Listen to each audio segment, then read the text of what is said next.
Hi, I'm Susie Garden, and this is the Ageless and Awesome podcast.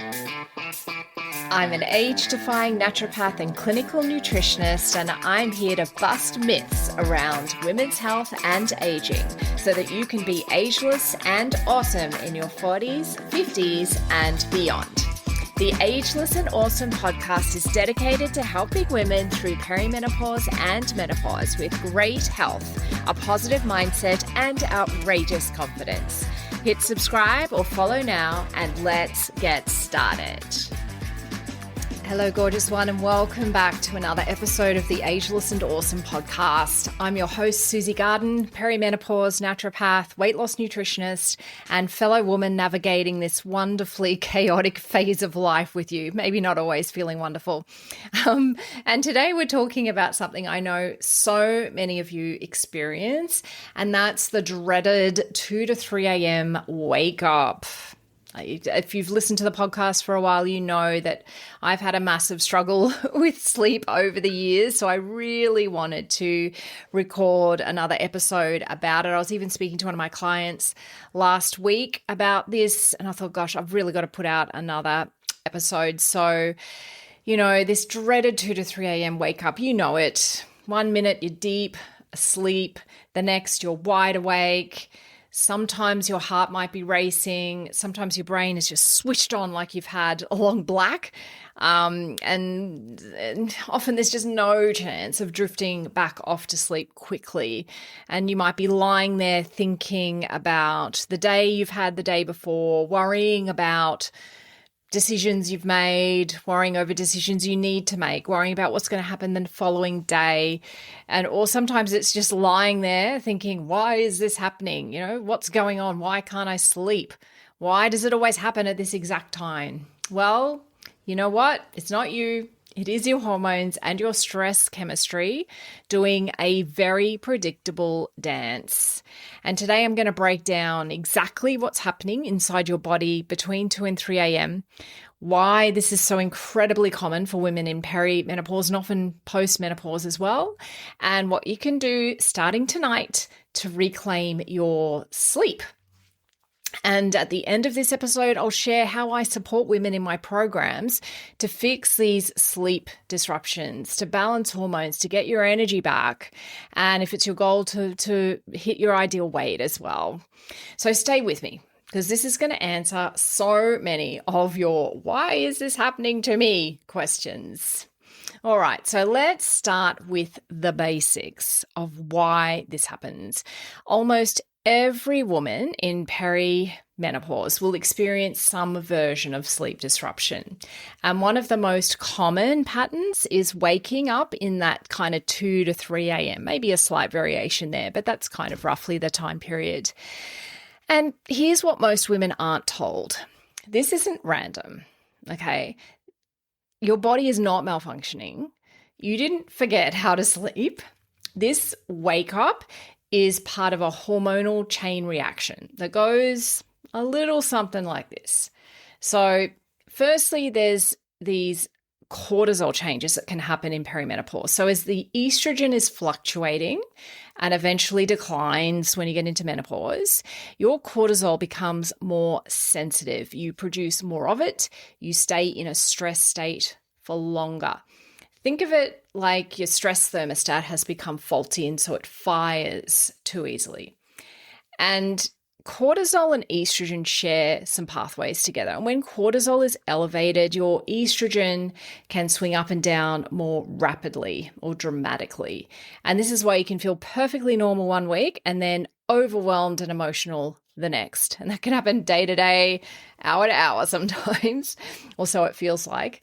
So cortisol dysregulation drives hormonal volatility. And also with the drop in progesterone, because remember, in peri, estrogen is fluctuating, but progesterone tends to just drop and stay dropped, stay low.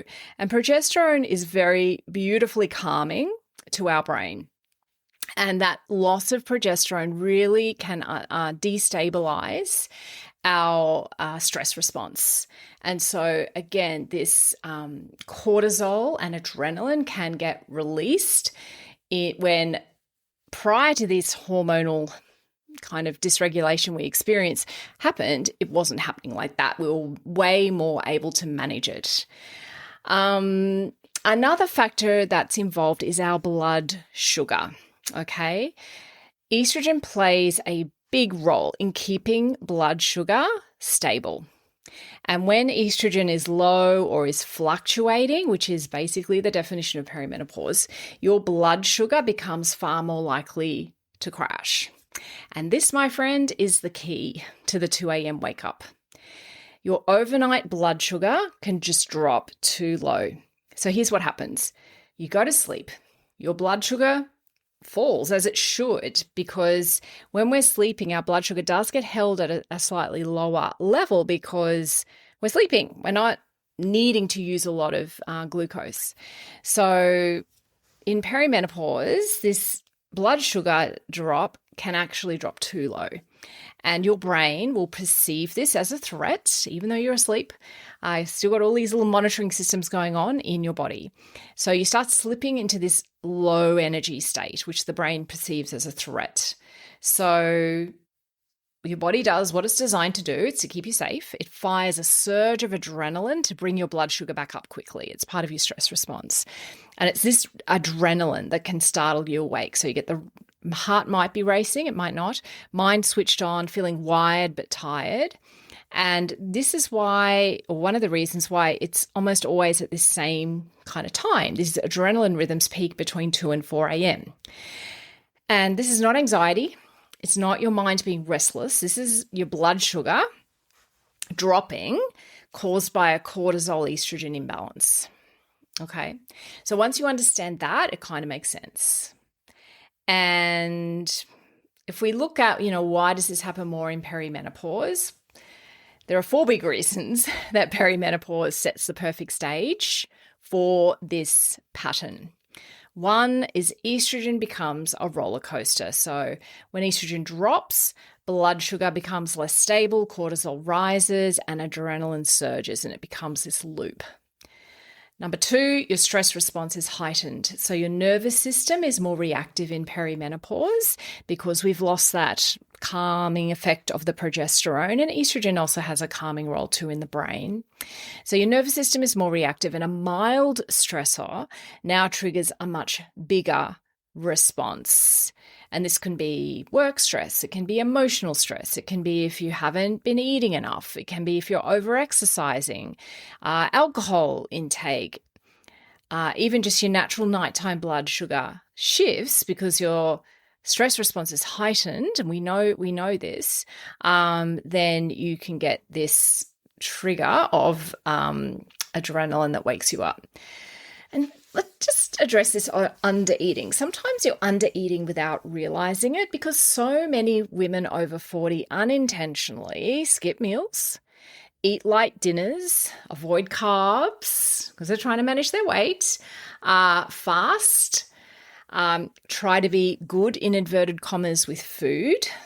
And sometimes it's having a bit of sugar before you go to bed as well. All of this can set you up for an overnight blood sugar crash.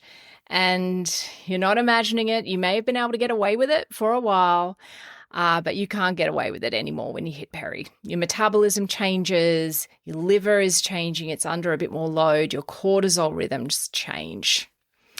So I just mentioned liver. Let's talk about that. So there can be, some changes in liver detox because your liver actually works hardest between 1 and 3 a.m. We know that a lot of those detox processes happen when you're asleep. And if it's overburdened, so if your alcohol intake is a little higher than it should be, like even at the moment, it's party season. A lot of people are drinking more than they should be, or they're having ultra-processed foods. If you're on medications, if you have poor sleep, if you're stressed, or it could be just your perimenopause biology, that all contributes to that wake up because your liver is overburdened. And, so many women are saying, I used to sleep like a rock. Now I'm awake every night. And your biology has shifted. Your strategy needs to shift with it. So let's get practical now. Let's talk about how do we fix this. So here are the most effective strategies I use with my clients in the Glow protocol, the ones that consistently help women sleep through the night again. And I start to see improvements in sleep on this protocol, honestly, can be within a week sometimes. So one of the big game changers is to balance your blood sugar throughout the day. This is the biggest game changer, I reckon, actually. To prevent an overnight crash, you need stable blood sugar all day long. And this means you're eating enough protein. And a simple guide to this can be, and again, everyone is different, and the evidence and the research is changing with regard to this. It used to be, certainly when I did my qualifications, it was 1 gram of protein per kilo of body weight, and that was it. And I think for people that aren't trying to build muscle, for people that are, not having anything particularly going on in their bodies, it's probably still stands. For people in perimenopause and post-menopause, the data is sort of saying between 1.2 and 1.6 grams of protein per kilo of body weight. I've even read up to 2 grams, starting to get up there, right?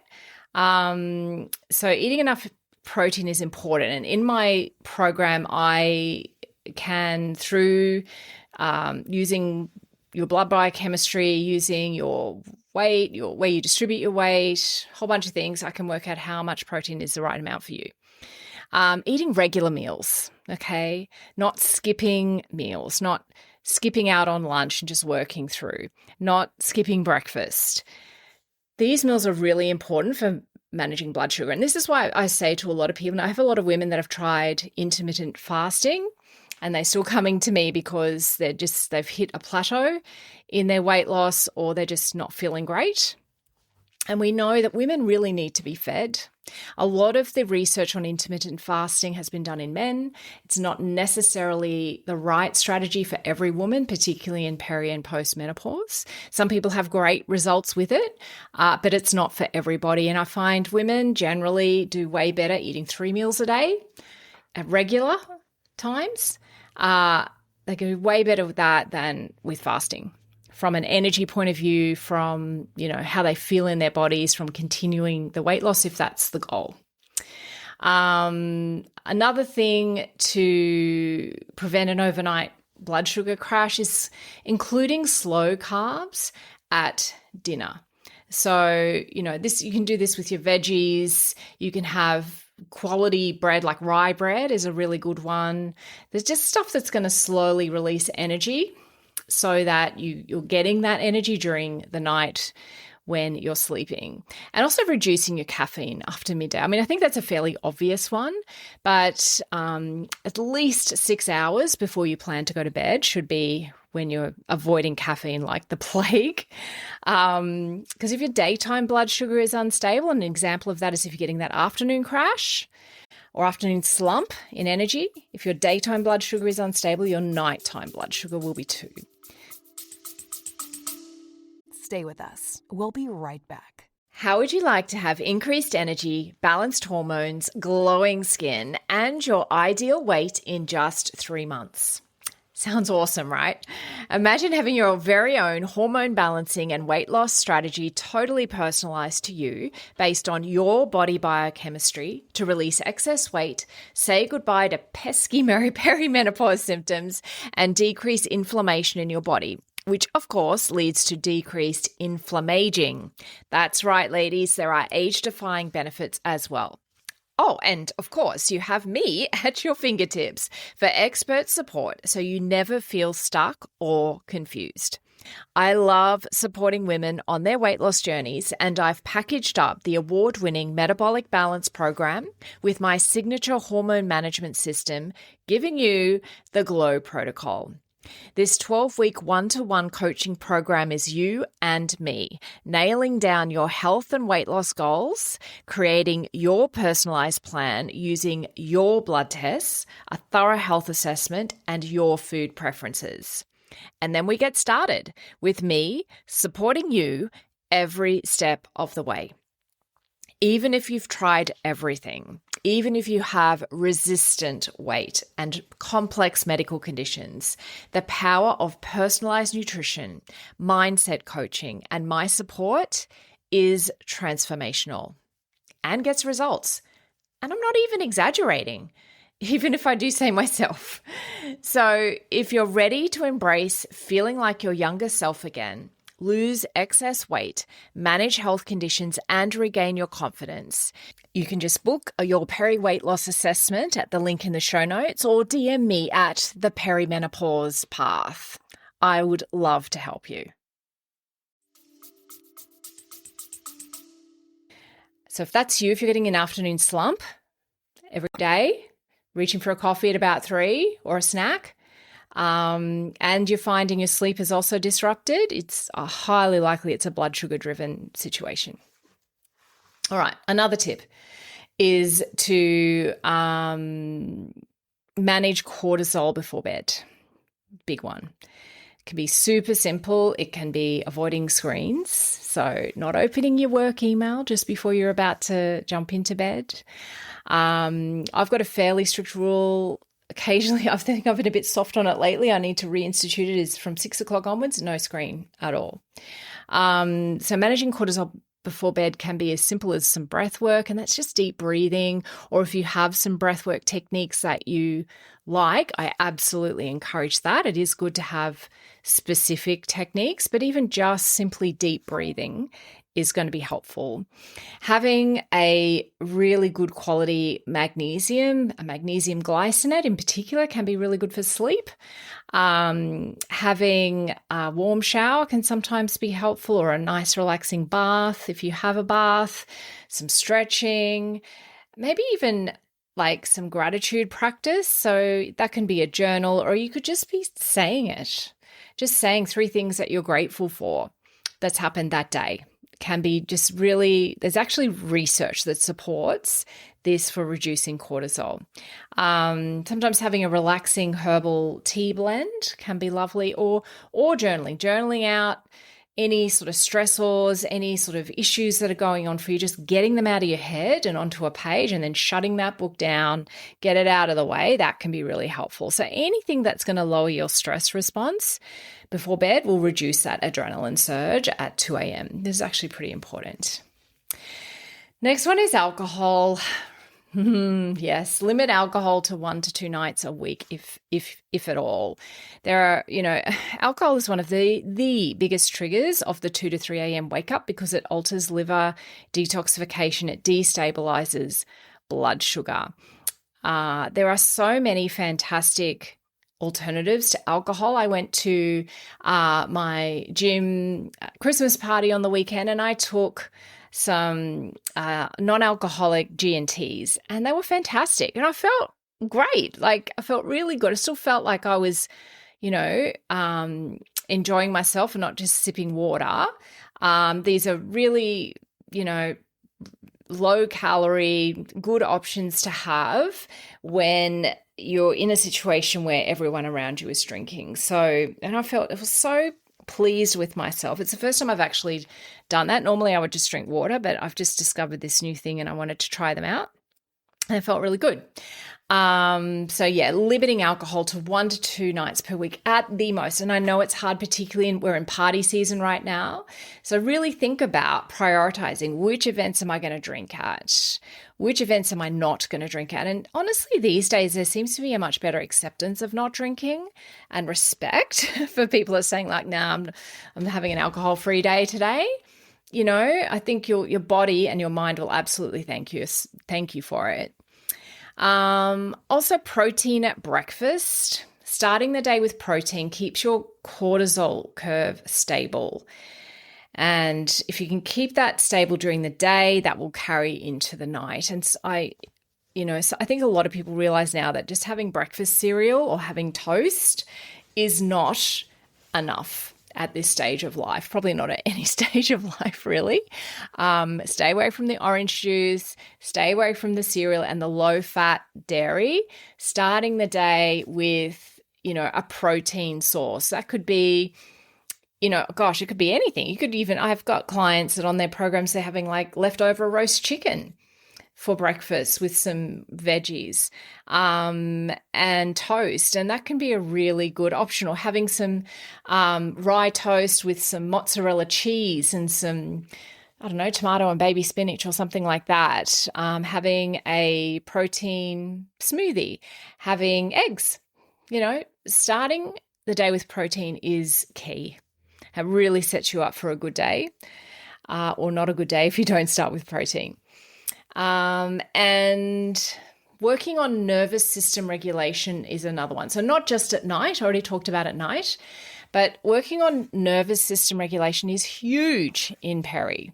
Even 5 minutes a day of deep breathing, of slow walking, of grounding, of just being mindful. Like if you're walking down some stairs, feel your feet on the stairs, feel the surface underneath the feet, feel your hand on the handrail. Notice the muscles in your legs that are propelling you down. That kind of level of mindfulness doesn't take much, doesn't cost anything, and it helps to ground you and regulate your nervous system. There are so many things you could do to do this. And obviously, if you can do it for more than 5 minutes, it's great. But even 5 minutes will help and can transform your sleep. And finally, fixing underlying insulin resistance. So many women don't realize they may have a degree of insulin resistance. Sometimes your blood tests can look normal, but often insulin's not really tested, to be honest. Some of the signs can be belly fat. Having a waist measurement of 100 centimeters or more guarantees you have a degree of insulin resistance. So that's one thing you can test easily at home.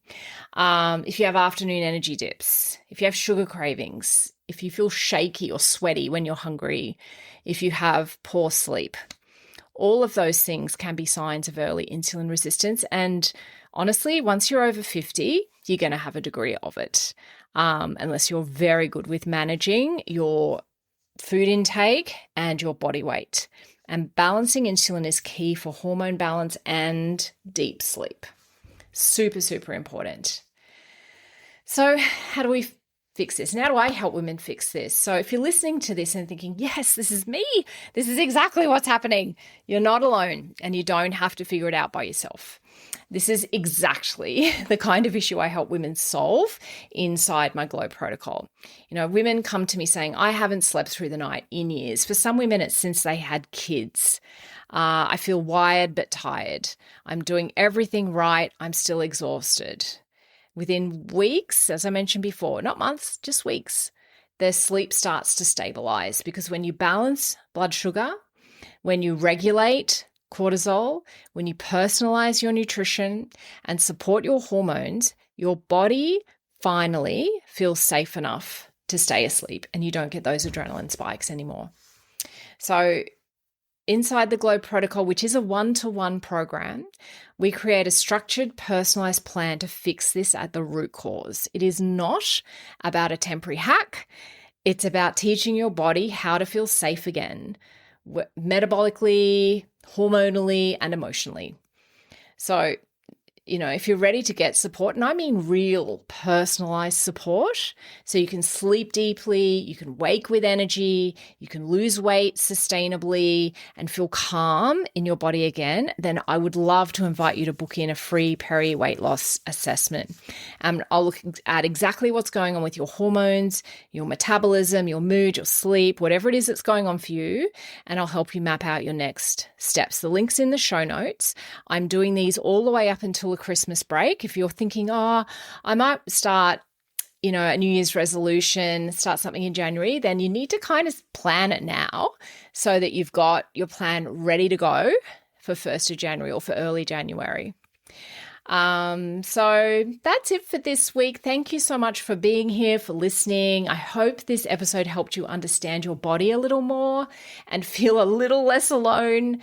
Your sleep is not broken. You are not broken. You're just in a new hormonal chapter, and you deserve support that meets you where you're at.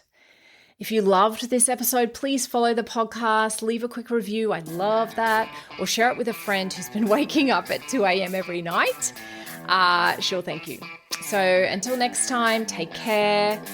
I will see you next Tuesday for a brand new episode.